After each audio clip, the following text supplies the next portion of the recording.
Dengan sudah ditunjuknya elit partai nih Mas Agung, Ya, sampai ada penugasan dari PDI Perjuangan terhadap Basara untuk bisa ngobrol begitu ke Sekjen Partai Gerindra Ahmad Muzani, terlihat tampaknya belum ada juga kejelasan masalah pertemuan antara dua tokoh partai ini. Apa yang bikin alot kelihatannya ini?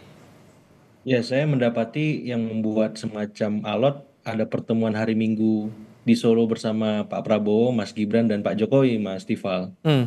Saya kira sedikit banyak ada apa ya, saling berkelindan, saling bertaut, ya karena setelah itu kita tahu ada parade ya, kalau bahasa Bang Kodari catwalk politik di Kertanegara. Aha.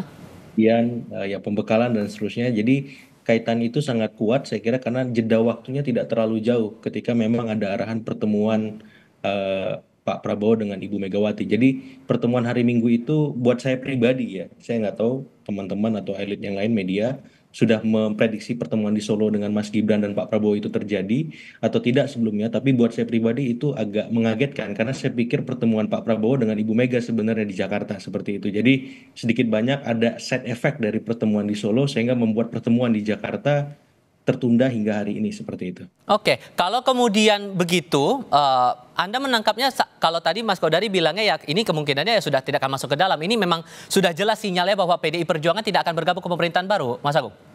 Ya, saya melihatnya tipis-tipis ya, karena selain Pak BG, ada Ibu Sri Mulyani, Mas Tifal, yang sedikit banyak punya irisan walaupun tidak langsung dengan PDIP dan punya komunikasi kedekatan politik dengan Ibu Mega, Mbak Puan, dan seterusnya. Jadi selain Pak BG ada Bu Sri Mulyani sebenarnya. Dari kalangan profesional, sebagaimana saya mendapati PKS ada Prof. Yasserli ya, yang memang didaulat dalam tanda petik akomodasi ataupun merepresentasikan PKS walaupun tipis sekali ya karena kan biasanya kita tahu yang bergabung adalah kader utama apakah itu di DPP apakah Mhm. itu dekat dengan ketum ya Sekjen Bendum dan seterusnya tapi dalam konteks ini saya melihat tipis-tipis ya keberpihakan politik ataupun sikap politik PDIP nanti ya tidak tebal-tebal mengkritik Oke. tapi tipis-tipis saja karena Hmm. Pak BG di sini sebagai komunikator ataupun konektor yang membridging antara Ibu Mega, Pak Prabowo bahkan Pak Jokowi bahkan seperti itu.